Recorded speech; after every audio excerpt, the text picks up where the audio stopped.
Hello, Senda. Welcome to the show. Thanks, Tiago, for having me. I'm super happy to be here. So, you started your podcast and you decided to reach out to the author of Surrounded by Idiots, a book that sold more than 1.5 million copies. You were not expecting him to actually accept the interview, but he did, right? So, tell me that story. So I actually love this story because it was the beginning of my podcasting days. I read this book, it was during Christmas holidays, and the book is all around personality types and how to essentially interact with different personalities, different characteristics in people.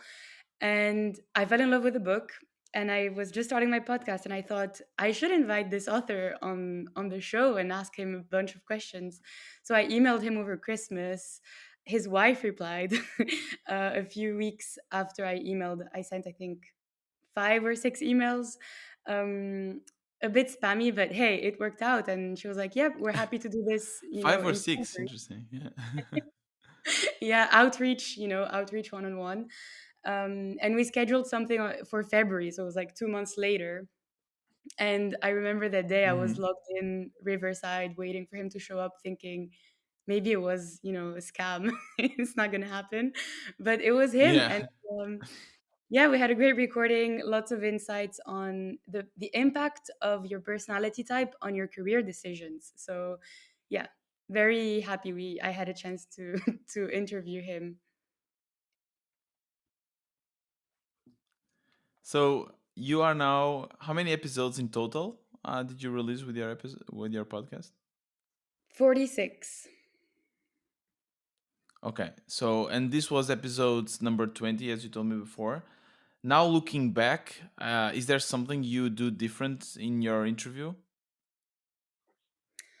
I think I was too nervous. It was the beginning, like the the first days of podcasting, and I was so happy also that you could see my enthusiasm all the way through the recording. And I got intimidated as well because I thought, he's an author, he's an expert. Hmm. Why is he trusting me on this podcast? He doesn't even know it.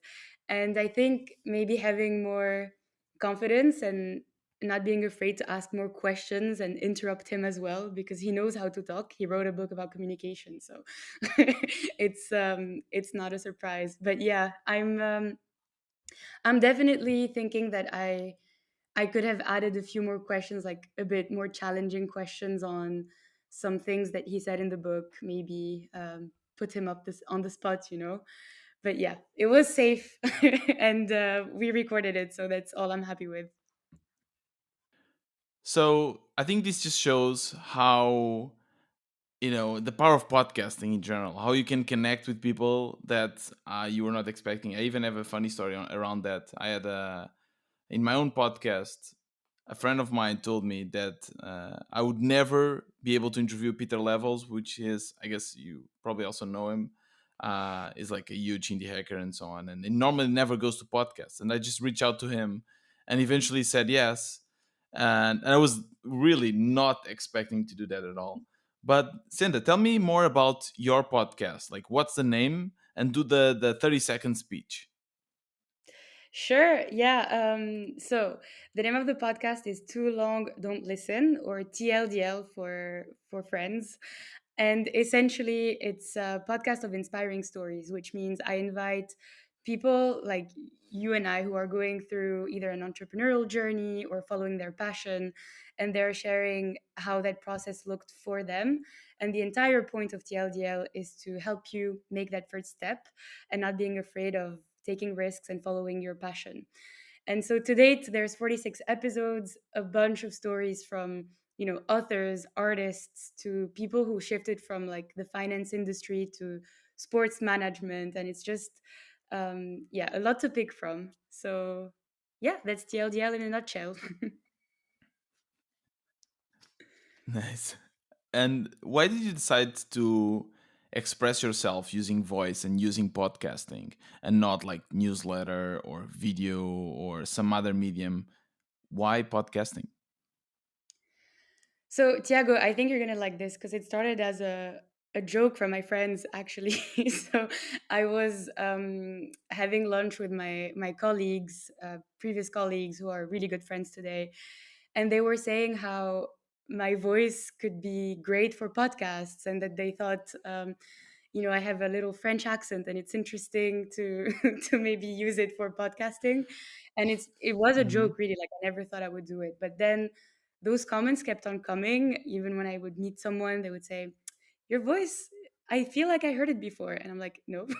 And so I thought maybe it could be an interesting format to try and achieve my personal goals, my personal ambitions, which are helping others in their careers. And it's something I've always enjoyed doing, whether it's just one on one chats with friends or giving tips to people who reach out to me on LinkedIn. And I was like, maybe this is the format I should use to document stories and have it in one place so that people can just listen whenever they feel like it. And it's very short episodes. I don't go over 20, 30 minutes Yeah. because I don't want to make people waste their time. Um, but yeah, I guess I leveraged those comments into an actual thing now, and I'm stuck with a podcast. Hmm. Yeah, I mean, when we first met now, and I also had the same thought actually. Yeah, that's a very good podcasting voice. Like kind of uh, lower end, or I don't know. It's really good. So it's funny that that's actually how you started podcasting. Someone told you about, hey, you have a nice voice for podcasting. Why don't you do it? Like, oh, well, let's do it. Is that? Are you like? Do you listen to other podcasts? Is there something, a kind of medium that you would consume before actually starting your own podcast? Yeah, so I used to listen to Esprit Deborah, who's basically one of the first like OG podcasters. She's from LA and she started this Women in Tech podcast. So she interviews Hmm. women who are working in tech startups or got like high roles in tech companies. And because I work in tech as well, I was very inspired by her podcast. And actually, she also joined me on an episode recording. So that was a nice intro for her. And I got the chance to interview my kind of podcast, not fan, but the person I looked up to in a podcast industry. And what I liked with podcasts is that it's just, you decide when you want to listen, and sometimes if you're not really, I mean, for me at least, when I'm feeling a bit low, podcast is a way for me to just get that motivation or inspiration. And that's how I wanted to also position Too Long Don't Listen. I want it to be the good moment of your Hmm. day where you're just tuning in, and distracting yourself with something good for you. Hmm. I like that, and I like the fact that you are, of course, also a woman in tech, a woman in podcasting, and myself with my own podcast. Because I'm a male, I feel that I attract more males, and when I see the statistics on Spotify, I see that it's like, I don't know, 80% male. I'm curious if it's different for you. Do you what are your gender percentage? That's such a good and interesting question because, so spoiler, I mean not spoiler, but more like here's a secret for you. My one of my friends asked me if maybe I should consider targeting only female listeners, but the stats on Spotify show that I have a 50-50 split. So it's even. Like I do get also male Cool. listeners. And I think the reason is I invite male guests on the podcast as well. So it's not just only female. But yeah, I don't know whether there's Hmm. like a strong correlation of the host being a male or female, and who they would attract on the podcast. But I don't want to make it Hmm. female only because I think it could inspire anyone really. So yeah, I picked to keep it broad. Yeah, totally. What about you? Did you decide to only target men after you saw those stats? Or, I mean, I'm here, so I guess not. No, I mean, this podcast is different, right? So this is lessons from a podcaster, a podcast for Pod Squeeze. I was talking actually about my own the wannabe entrepreneur podcast. But no, I don't decide to target any kind of gender in specific. It just happens. I think Yeah. also because I'm a male, and in general, when I try to find people to interview, I just find more men than women. And I don't know if that's because there's just more men in the entrepreneurial world in general, or I don't know, because I'm biased. I think maybe a bit of both. I do see that, like for example, I started interviewing femtech leaders, and that industry is booming, and there's so many female entrepreneurs nowadays that you could find more women voices. But yeah, it's interesting to hear your also take on that gender split on Spotify. What's your advice for women podcasters that are, and in our area in Pod Squeeze we have a lot of women, maybe even more women podcasting than men. But I'm curious about what's your take and your advice for women about to start. Did you feel any kind of I don't know, people telling you that you should not do it, uh, or did you just feel support? So this is one thing I tell most of the people who ask me about podcasts is that the podcast industry is extremely friendly and supportive, and I was really impressed when I first started that it was so easy to connect with other creators, and people are open to help. I attended this London podcast show conference last year, and I just showed up in a room full of creators and podcast lovers, and no one really cares whether you're a man or woman. It's a very inclusive and welcoming industry. And so I'd say if you're a female podcaster who's just starting, don't be afraid to reach out to other creators, because we're open to help and just even support each other. Like whether it's on having episodes together or sharing our experience. And honestly, I made some podcast friends on social, and it just shows and validates what I'm saying, right? Like people are just open to helping you. So Mhm.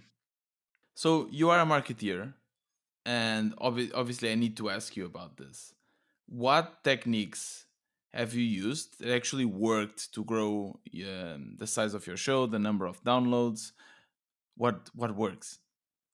yeah, I knew this question would come.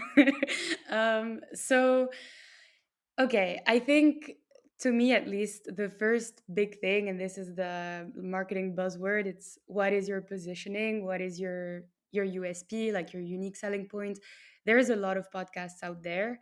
And before starting mine, I made sure that I had a clear reason why I was starting, and that kind of why drove all of my content, all of my ideas for episodes. I had like a content plan for topics, for guests I wanted to reach out to, and so it's an entire process. But without your why and your positioning, I think it gets really difficult to figure out what your next step is. And so, as a marketer, Hmm. I would say find your or clearly define your goal and what you're trying to achieve with your podcast, and then break it down into actionable items. So, for instance, a list of the first 10 episodes that you're going to focus on. What is your theme? What are the KPIs that you want to track to make sure that it's successful or not? So, by KPIs, it could be the engagement you get on social, the direct messages you get from people who listen to your episode. And then, obviously, I don't want to talk about the downloads and the pure like podcast KPIs.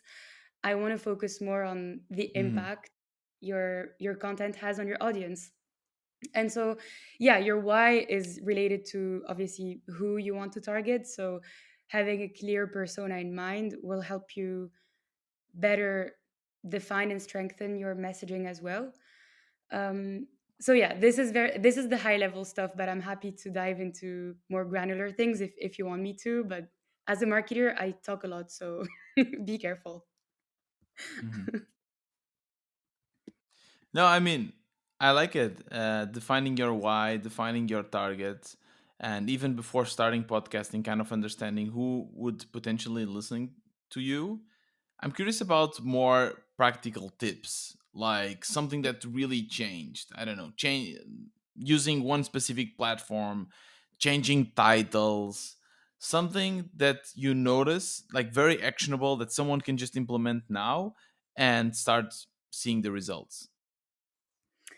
So, a very practical outcome, which actually was facilitated by PodSqueeze, was the launch of my newsletter. So I realized that I just had all this content. I reached like 40 plus episodes, and there were very old but impactful episodes that I wanted to bring back to the surface. And so I launched a Too Long Don't Listen newsletter, which all it does essentially is it summarizes audio content into blogs, and I shared it with my audience. So I used Substack to enable the newsletter kind of subscription list. And PodSqueeze helped me with my first blog posts and my first newsletter content. And because it's old episodes, obviously, even I had forgotten what I was talking about in the episode. So using tools that help you generate that content is super useful. And honestly, I don't think people should be ashamed or afraid to use AI tools in podcasting just because there is so much content. It will take you ages to transcribe it into a newsletter. And you get to test a new format, right? So after I think a week or two of launching, I already had 30 Mhm. subscribers to my newsletter, people replying to my emails, like getting more listeners as well, and keeping my audience up to date on what's going on. So yeah, that's like the pure marketing trick. Transfer your audio into written content and see how that works with your audience. I think that's great advice. How like repurposing the content, right? You are creating so much content that you can just reuse that, and the way you did it is brilliant with newsletter. Now, as a last question, you are a young podcaster into the entrepreneurial world. How do you see AI and changing podcasting and as well for your own future, right, for your own career? Do you think that AI will be a really relevant important piece of it? Do you think that people, how will that affect content creation, podcasting, entrepreneurship? Yeah, I'm just curious to hear your general thoughts on the good things about AI and potentially the bad ones. So I'm going to focus my answer on AI for podcasting because otherwise I can go too broad and it's going to be a messy answer. Yeah. But for podcasting only, I think, and I've seen this with my own experience, AI is definitely an enabler for growth, as in it makes manual tasks so much faster, and it helped me cut down my production time, my editing time a lot. I use tools like there's Submagic as well, which helps me with video snippets, and it auto generates the text on like the video content. It also adds some engagement Hmm. to my video content, and it really helped me improve my also posting cadence on social media. So it helps. Right. For the written part, I'm a bit skeptical because sometimes it can either work super well or it can dilute your branding and your tone of voice, which is a bit scary. So I'm a bit, I'm happy to use it, but I'm very Hmm. cautious of like how it turns my audio content into written content. And then there's one final thing on AI for voice audio generated content. And I've seen this tool called Wondercraft. I don't know if you know them, but essentially what they do is they can, from your audio content, they can create and generate audio content using your voice, which is a bit scary. Hmm. So again, it depends how far you want to go with it. I tested it, but I was a bit like, it sounds fake and I'm afraid. But again, I love the Yeah. tool because it helped me make other tasks faster. But yeah, I say take it with a pinch of salt, and hopefully it's not going to take over the Mhm. podcasting world. I mean, yeah, those tools are amazing. I'm also wondering, in 10 years, do you see Mhm. AI being where do you see AI in 10 years?